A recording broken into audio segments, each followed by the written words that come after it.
यद्यपि यागादि के द्वारा आराधित इंद्रादि देवता ही फल देते हैं, अर्थात जिन कर्मों के द्वारा प्रधानभूत विड़ही आदि द्रव्यों का संस्कार किया जाता है, ऐसे प्रोक्षणादि कर्म गुण कर्म कहलाते हैं। प्रकृति में यद्यपि सर्वाध्यक्ष होते हुए कारण ब्रह्म ही फलदाता हैं, तथापि सिद्धांत शास्त्र यह कहता है कि आदित्यादि प्रतीकों की ब्रह्म शुद्धिया उपासना करने पर ब्रह्म फल देता है, अथवा पूर्व पक्ष के अनुसार आदित्यादि भावना से भावमान ब्रह्म फल देता है। उभयथा ब्रह्म सर्वाध्यक्ष है, अतः उसमें फलदातृत्व उत्पन्न हो जाता है। शास्त्र में संदेह हो जाने पर लौकिक न्याय के अनुसार निश्चय किया जाता है। भाष्यकार यही कह रहे हैं, निर्धारिते शास्त्रार्थ एत देवं स्यात् सन्निग्धे। तो केवल लौकिक न्याय ही निश्चय का हेतु नहीं, अपितु आदित्यादि शब्दों का प्राथम्योपस्थान प्रयुक्त मुख्यार्थत्व भी निर्णायक है। जिस शब्द के उत्तर इति शब्द का प्रयोग होता है, वह भी उसी न्याय का गमक होता है, क्योंकि स्वरस्थः आदित्यादि शब्द जैसे स्वार्थ बोधन में प्रवृत्त होते हैं, वैसे ही ब्रह्म शब्द भी स्वार्थाभिमान में प्रवृत्त होगा। संशय इत्यादि अंगाव व बद्ध उपासना स्थलों पर क्या आदित्यादि में उद्गीतादि की भावना करनी चाहिए, अथवा उद्गीतादि में आदित्यादि की दृष्टि? आदित्यादि के रहने पर भी फल को उत्पत्ति नहीं होती, उत्पत्तिमान कर्म से ही फल होता है, अतः कर्म ही फलवान है। किससे उत्पन्न होगा? किंतु आदित्यादि में उद्गीतादि दृष्टि करने पर आदित्यादि भी उद्गीतादि भावना के द्वारा उपासमान होकर कर्म रूपेण फल की उत्पत्ति कर सकते हैं। अतः पृथ्वी और अग्नि में ऋक और साम शब्दों का प्रयोग उत्पन्न हो जाता है, क्योंकि पृथ्वी में ऋक दृष्टि और अग्नि में साम दृष्टि अध्यस्त होती है। यदि साम में अग्नि दृष्टि तथा ऋचा में पृथ्वी दृष्टि की जाती है, तब विपरीत हो जाएगा। इसलिए भी यही युत्तर है।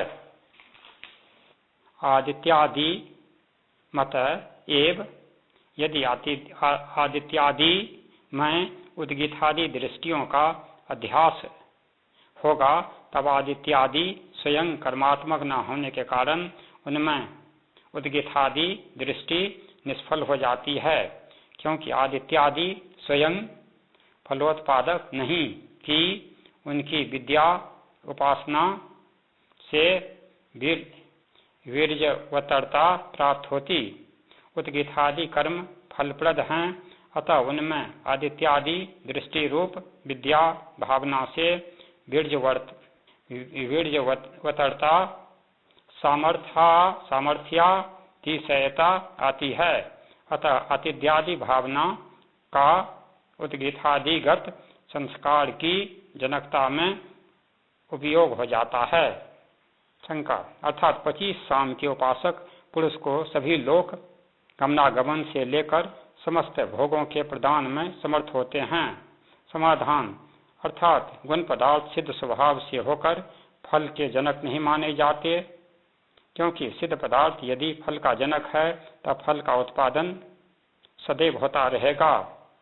फलतः प्रकृता पूर्व के जनकीभूत गुण को ही फल का उत्पादक मानना न्यायोचित है।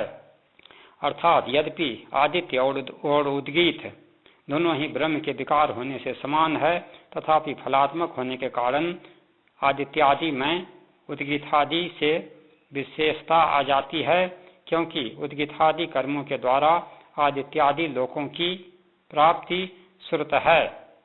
भाव यह है कि जैसे अग्नि मणिवकः, यहाँ पर मान वक के किसी चमकीले गुण को देखकर उसमें अग्नि रूपता का जो अध्यास होता है, उससे उसका मानकत्व अभिभूत नहीं होता, वैसे ही अत्यादि रूपता इत्याध्यास से उद्गीतादि की कर्मरूपता अभिभूत नहीं होती, क्योंकि जैसे सुक्ति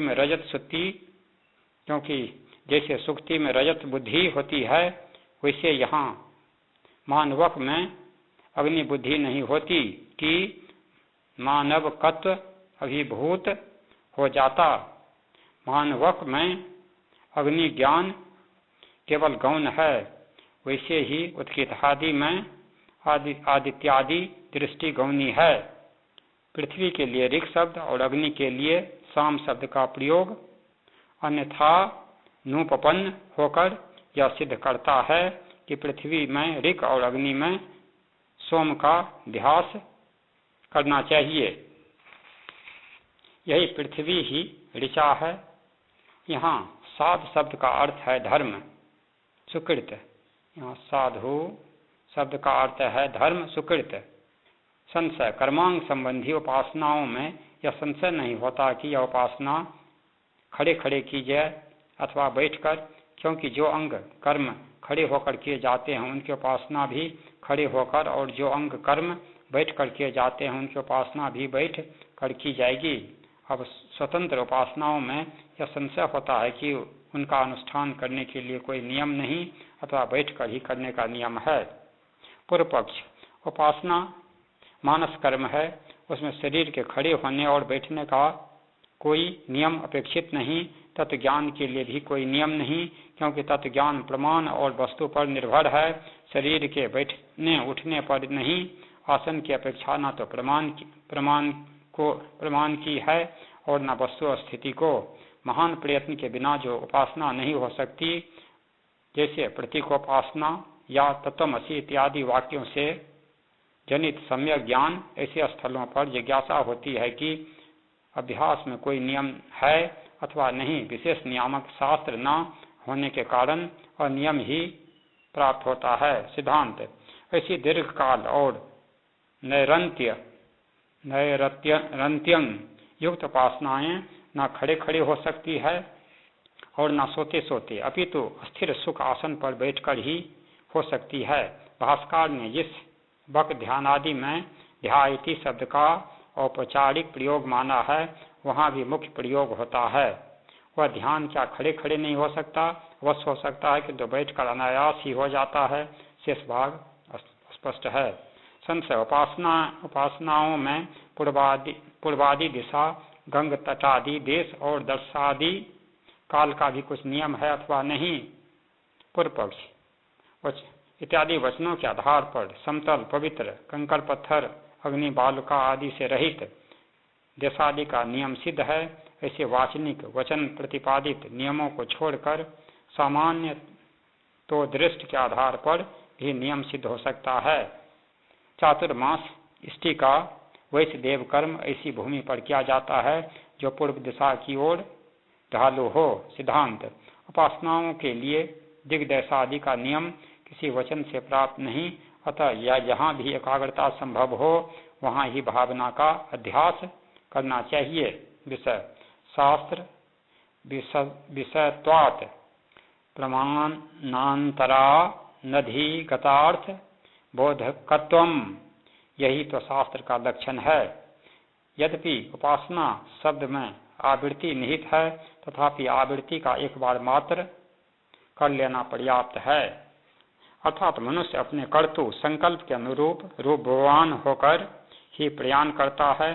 अपने भावी संकल्पित रूप को इसी लोक में प्राप्त कर लेता है। यंग यंगवापि स्मरण भावं इत्यादि स्मृतियां भी उसी प्रत्ययावृत्ति का समर्थन करती है। संशय, ब्रह्म भाव प्रापक तत्व ज्ञान का उदय हो जाने पर ब्रह्म ज्ञान से विपरीत फल वाले बंधन फलक पाप का प्रक्षय होता है अथवा नहीं। पूर्व पक्ष, फलाप भोग ही अपूर्व का नाशक होता है। भोग संपन्न होने पर वह अपूर्व नष्ट क्यों कर होगा। वैसे ही ब्रह्म ज्ञान भी अदत्त फलक पाप को छीन क्यों न कर देगा। कोई भी कर्म अपूर्व अपना फलोपभोग कराए बिना छीन नहीं होता। ब्रह्म ज्ञान का जैसे मोक्ष रूप फल के साथ संबंध श्रुत है, वैसे पाप क्षय के साथ नहीं। अतः ब्रह्मज्ञान की पाप नाशकता में कोई प्रमाण नहीं। तत्वमसि इत्यादि महावाक्यार्थ की भावना से प्रादुर्भूत प्रसंस्थान विवेक प्रज्ञा के द्वारा जिस भाव का कर्तृत्व भोक्तृत्वादि समस्त भ्रम विनष्ट हो जाता है, वह जीव कदापि फलोपभोग नहीं किया करता। अर्थात अनादि संचित कर्माशयों के उपभोग के देश काल निमित्तादि अनियत हैं। अतः समस्त कर्म फलों का क्रमशः उपभोग संभव नहीं। दूसरी बात यह भी है कि संचित कर्मों का उपभोग करता हुआ जीव अन्य कर्माशयों को उत्पन्न करता जाता है, जिनकी येता नहीं। योग रिधि के बल पर भी सभी कर्माशयों का उपभोग संभव नहीं, क्योंकि जिन कर्मों का फल सैकड़ों कल्पों और भविष्य में उत्पस्तीयमान देशों में मिलने वाला है, उनका अभी उपभोग क्यों कर होगा। फलतः ब्रह्म ज्ञान से कर्माशयों का विनाश माने बिना मोक्ष संभव नहीं। अर्थात मोक्ष अभी कार्य कर्मजन्य नहीं हो सकता। ब्रह्म ज्ञान के संपन्न हो जाने पर अद्वैत सिद्धि और दुरति निवृत्ति निश्चित रूप से सिद्ध होती है। संशय ब्रह्म ज्ञान के द्वारा पाप के समान ही पुण्य का विनाश और अश्लेष होता है अथवा नहीं। अधर्म स्वभावतः ज्ञान से विरुद्ध है, रागादि रूप अज्ञान का कार्य है। अतः शास्त्रीय ब्रह्म ज्ञान के द्वारा अधर्म का प्रतिबंध युक्ति युक्त है। पाप के लिए तो विशेषतः यह श्रुत है कि वह ब्रह्म ज्ञान के द्वारा उच्छेद है, अपितु जीव ब्रह्म ज्ञान से दुष्कृत और उपभोग के द्वारा सुकृत को समाप्त करता है। फलतः ब्रह्म ज्ञान से दुष्कृत पाप का ही प्रक्षय होता है, सुकृत का नहीं। भोग रूपता तो सुकृत और दुष्कृत इन दोनों में समान है। अब ब्रह्म ज्ञानी के लिए सुकृत का विधान सार्थक माना जाता है। ब्रह्म ज्ञान की अपेक्षा सुकृत कर्मों का स्वर्गादि रूप फल निकृष्ट ही होता है। संशय ब्रह्म ज्ञान के द्वारा समानतः सभी आरब्ध फलक और संचित कर्म राशि का प्रक्षय होता है अथवा केवल संचित कर्मों का। पूर्व पक्ष जैसे कुलाल व्यापार के उपरत हो जाने पर भी संस्कार शेष के बल पर चाक कुछ समय के लिए घूमता रहता है, वैसे ही ब्रह्म ज्ञान के द्वारा सभी कर्मों का नाश हो जाने पर संस्कार शेष के बल पर जगत की अनुवृत्ति क्यों न हो सकेगी। तथापि वह संचित कर्मों का तो तुरंत समुच्छेद कर डालता है, किंतु जिस आरंभ फलक कर्म ने प्राणी की जाति, जन्म, आयु और देश देशांतर काल कालांतर तक फैले सुख दुखोपयोग प्रवाहों को येता अस्थिर की है, उस कर्म का सहसा उच्छेद नहीं हो सकता, क्योंकि वह प्रारब्ध कर्म अपने कार्य उत्पादन में प्रवृत्त हो जाने के कारण प्रसुप्त वृत्तिक अनारब्ध कार्यक कर्म की अपेक्षा प्रबल होता है, अतः शेष रहता है। अतः आगमादि प्रमाणों से यह सिद्ध होता है कि प्रारब्ध कर्म को अपने प्रक्षय के लिए समस्त फलोपभोग की प्रतीक्षा निश्चित है। दो विरोधी पदार्थों का सहावस्थान कभी नहीं देखा जाता। भयकंपादि केवल ज्ञान के कार्य नहीं, क्योंकि ज्ञान मात्र से उत्पन्न नहीं होते। एकात्मता या भेद तत्व का साक्षात्कार हो जाने के कारण जिस विद्वान का निखिल कर्तृत्व भोक्तृत्व आदि का अभिमान विगलित हो चुका है, उसके द्वारा पूर्वानुष्ठित अग्निहोत्रादि कर्मों से जनित पुण्य तो विद्या उत्पत्ति के समय ही नष्ट हो जाता है और ज्ञान उत्पत्ति के उत्तर काल में अनुष्ठित अग्निहोत्र से पुण्य उत्पन्न होता ही नहीं। कर्म जब विद्या के विरोधी हैं तब विद्या के जनक क्यों कर होंगे। इस प्रश्न का उत्तर यह है कि कार्य के विरोधी कारणों से कार्य की उत्पत्ति के बहुत से उदाहरण मिलते हैं। जैसे दावाग्नि बांसों की रगड़ से उत्पन्न होकर बांस वन को भस्मसात कर डालती है, फलतः अपने विद्या रूप कार्य के द्वारा नष्ट हो जाने वाले कर्मों का अनुष्ठान सार्थक है, क्योंकि उनका अनुष्ठान न होने पर उनके कार्यभूत तत्व ज्ञान का उत्पाद न होने के कारण मोक्ष का लाभ न हो सकेगा। अतः जो ज्ञान और कर्म की एक कार्यता का अभिधान है वह पूर्वकालिक कर्म के विषय में ही कहा गया है। और यह कानून शाखा वालों का कहना है, अर्थात मरने वाले विद्वान की चलाचल संपत्ति पुत्र पाते हैं, पुण्य राशि मित्रों और पाप राशि शत्रुओं को मिलती है। उनमें जैसे ब्राह्मणाय हिरण्यं ददात, इस वाक्य में ब्राह्मण पद से विद्वान पुरुष का ही ग्रहण किया जाता है, क्योंकि मूर्ख ब्राह्मण की अपेक्षा विद्वान ब्राह्मण श्रेष्ठ है। उपासना रहित कर्म की अपेक्षा उपासना सहित कर्म श्रेष्ठ है, अतः वही पर विद्या साधन त्वेन ग्राह है, केवल कर्म नहीं।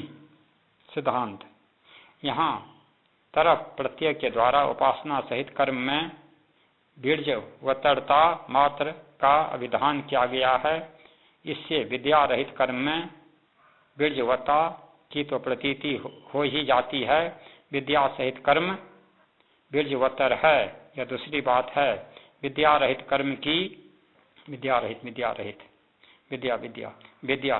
रहित कर्म की बीर्जवता भी तभी सार्थक होगी जब पर विद्या में उसका भी किसी न किसी प्रकार उपयोग माना जाए। फलतः ज्ञानार्थी के लिए उक्त उभयविध कर्मों का अनुष्ठान निसर्ग सिद्ध है।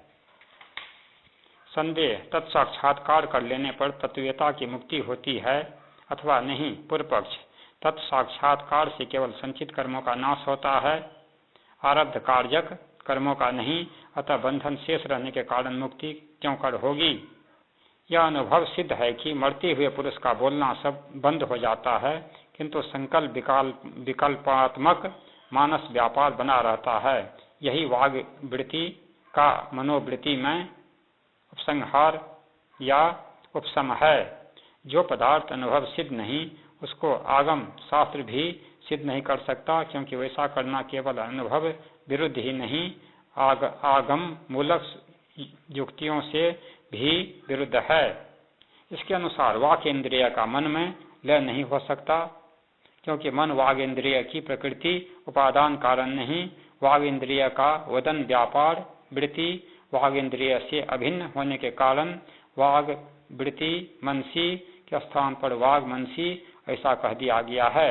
जैसे अग्नि की दहादी वृत्ति अपनी अप्रकृति भूत जल में उपशांत हो जाती है, चक्षुरादि इंद्रियों की वृत्ति का ही मन में लय माना जाता है। अतः जो पदार्थ जिस वस्तु का साक्षात विकार होता है उस पदार्थ का ही उस वस्तु में लय होता है। प्रकृति में मनोवृत्ति का ही प्राण में लय होता है, न कि मन का। यह सिद्ध हो गया। संशय प्राण का लय तेज में होता है अथवा जीव में, अर्थात प्राण की वृत्ति तेज में और तेज की वृत्ति जीवात्मा में समाप्त होती है। सा पद से प्रकृति प्राण का एवं अध्यक्ष पद से विज्ञानात्मा जीव का ग्रहण किया गया है। कहीं यात्रा के लिए उदत राजा के पास जैसे सभी परिजन अपने आप पहुंच जाते हैं, वैसे ही मुमूर्ष जीवात्मा को सभी प्राण चिपट जाते हैं। अनुगमन श्रुति प्रस्तुत करते हैं, तमुत क्रांतं प्राणो अनुत क्रामति। इस शरीर से जीव के उत्क्रमण करने पर प्राण भी अनुगमन करता है, जबकि यह प्राण तत्व अंतराल मध्य में जीव को प्राप्त होकर उसके संपर्क से ही तेज आदि सूक्ष्म मूर्ति को प्राप्त करता है। तब प्राण तेजसी ऐसा व्यवहार असंगत नहीं, जैसे कि यो अपि सुरघनाथ, अर्थात जो व्यक्ति सुरघ्न आगरा से मथुरा के अंतराल मार्ग से पाटलिपुत्र जाता है उसके लिए सुरघनाथ पाटलिपुत्रं याति ऐसा व्यवहार किया जा सकता है। अर्थात स्थूल शरीर के अनुरूप ही सूक्ष्म शरीर भी पंचभूतात्मक है। शंका अर्थात जब जीव अपनी वागादि इंद्रियों को समेटकर दूसरे शरीर में प्रवेश की इच्छा से पहले शरीर को छोड़ देता है, तब किसके आश्रित रहता है, ऐसा प्रश्न उठाया गया। उस प्रश्न के उत्तर में दूसरी कर्माश्रयता कहीं है, भूताश्रयता नहीं। अर्थात याज्ञवल्क्य और आर्तभाग ने कर्म का जीव का आश्रय कहा है।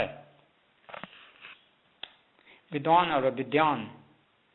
और अविद्वान दोनों की उत्क्रांति समान होती है अथवा कुछ अंतर है।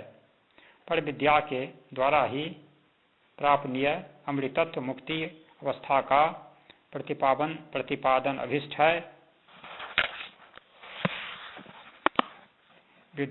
संगति विद्वान की उत्क्रांति का समर्थन यह सिद्ध जैसा मानकर किया गया कि विद्वान की ब्रह्म रूपता की संपत्ति सावशेष होती है, किंतु वैसी संपत्ति अभी तक सिद्ध नहीं की गई, अतः उस पर विचार किया जाता है। संशय, क्या तेज आदि सूक्ष्म भूतों का आत्मा में लय स्वरूपतः होता है अथवा बीज भाव शेष रहते हुए तेज आदि का लय होता है? यदि पूर्व पक्ष माना जाता है तब उत्क्रांति न हो सकेगी, और यदि सिद्धांत मानता है तब उत्क्रांति हो सकेगी।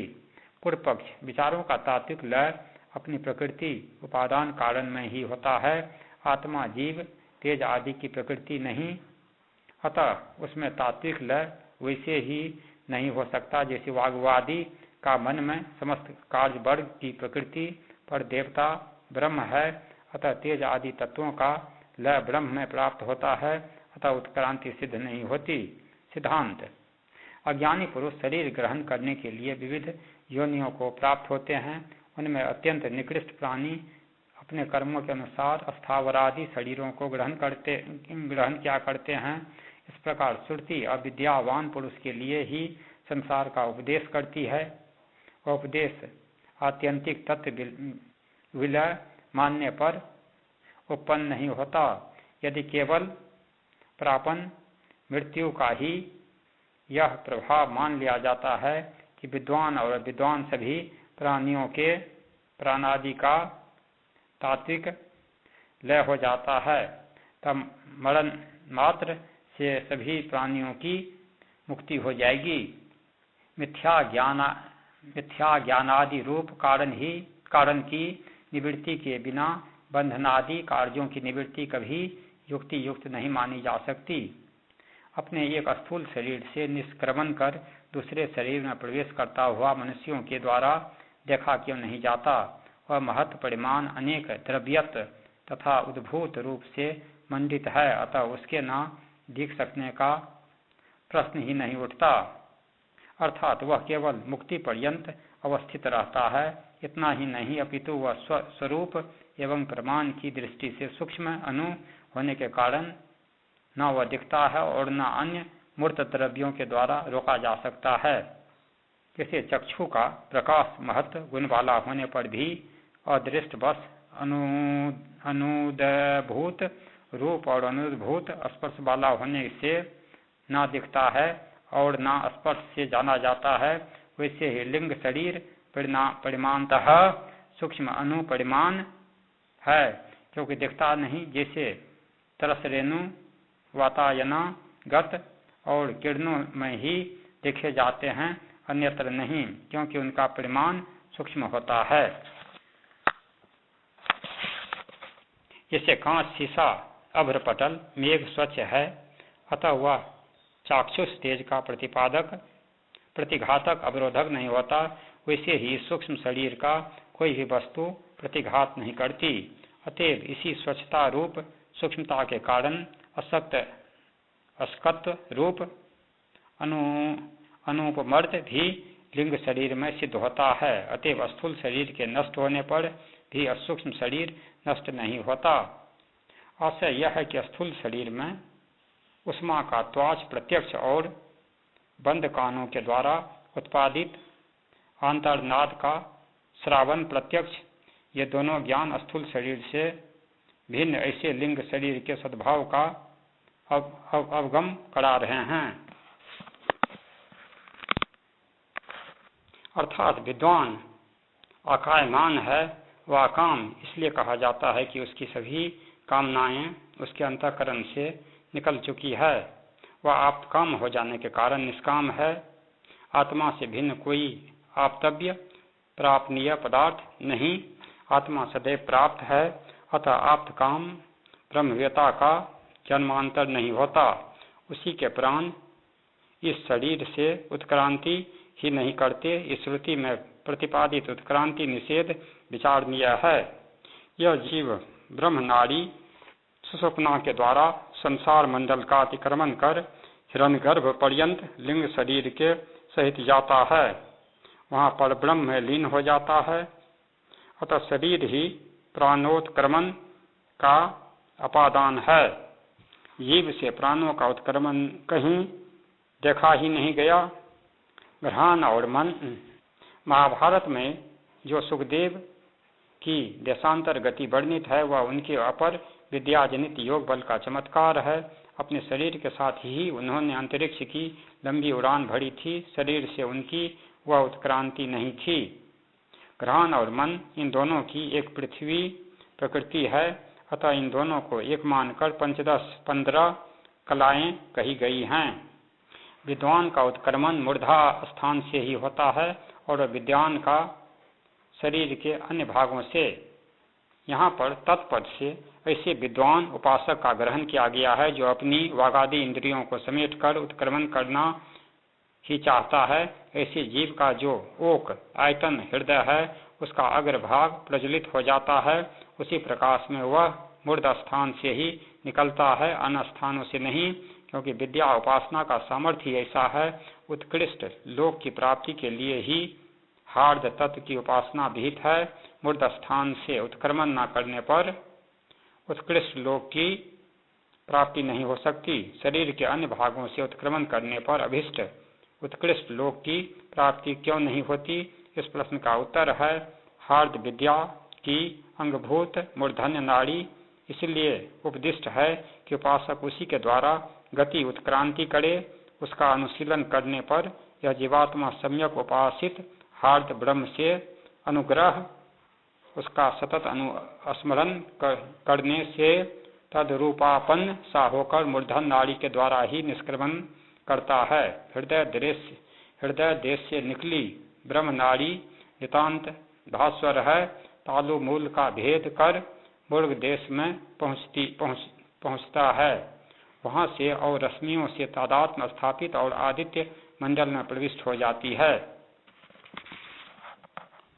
अर्थात जो रश्मियां आदित्य मंडल से निकलती हैं वे इन नाड़ियों में प्रविष्ट होती है और जो रश्मियां इन नाड़ियों से प्रसृत होती है वे आदित्य मंडल में प्रवेश कर जाती है। राशि में भी और रश्मियों का प्रभाव नहीं होता। रात्रि में भी सौर रश्मियों का प्रभाव नहीं होता क्योंकि उनके ताप उष्मादि कार्य उपलब्ध होते हैं। यहाँ आदि पद के द्वारा चंद्रमा के माध्यम से प्राप्त आतप का संग्रह कर लेना चाहिए क्योंकि चंद्रमा के शीतल कलेबर का आलिंगन करता हुआ जो सूर्य का रश्मि मंडल इस अचलातल पर पहुंचता है उसको हम चंद्रिका कहा करते हैं। फलतः सौर रश्मियों का रात्रि में भी संचार अवरुद्ध नहीं होता। जो लोग कहते हैं कि स यावत क्षिप्येन मनस्ता वदादित्यं गच्छति, श्रुति के अनुसार मन की गति से यह जीव सीधा आदित्य मंडल में पहुंच जाता है। रश्मियों की अपेक्षा ही नहीं होती। उन लोगों के लिए कहा गया है यदि न रात्रो व्रते अर्थात ऐसी विशेष व्यवस्था कहीं भी श्रुत नहीं कि दिन में बढ़ने पर रश्मियों की अपेक्षा होती है, रात्रि में नहीं। 21 जून से लेकर 22 दिसंबर तक दक्षिणायन और शेष 6 मास उत्तरायण के होते हैं। विद्या का सामर्थ्य किसी काल या देश से प्रभावित नहीं होता। विद्वान भीष्म पितामह ने जो उत्तरायण की प्रतीक्षा की थी वह एक शिष्टाचार का आदर्श स्थापित करना था। यह काल विशेष का विनियोग अस्मार्थ उपासना में किया गया है, श्रौत उपासना में नहीं। उपासना भेद से भी मार्गों का भेद सिद्ध होता है। वह भी मार्गों का भेदक है क्योंकि एक ही नगरादि गंतव्य स्थल तक जाने के लिए वक्र टेढ़े मेरे मार्ग से जाने की अपेक्षा सीधे मार्ग से जाने पर शीघ्र पहुंचता है। यदि एक ही मार्ग हो तब किसकी अपेक्षा किसको सीधा और शीघ्र पहुंचाने वाला मार्ग कहा जाएगा। इस श्रुति में जो कहा गया है कि इन रश्मियों के मार्ग से ही उद्गमन करे, यहाँ अवधारणार्थक अन्य योग व्यदेशक एकाकार के द्वारा अन्य मार्ग की व्यावृत्ति तभी की जा सकती है जबकि मार्ग अनेक हों। फलतः एक ही ब्रह्मलोक तक जाने के लिए अनेक मार्गों का वैसे ही विकल्पतः विधान किया ब्रह्मलोक का मार्ग विधान किया जाता है, जैसे याग की हवि का निर्माण करने के लिए यवादि का विकल्पतः विधान होता है।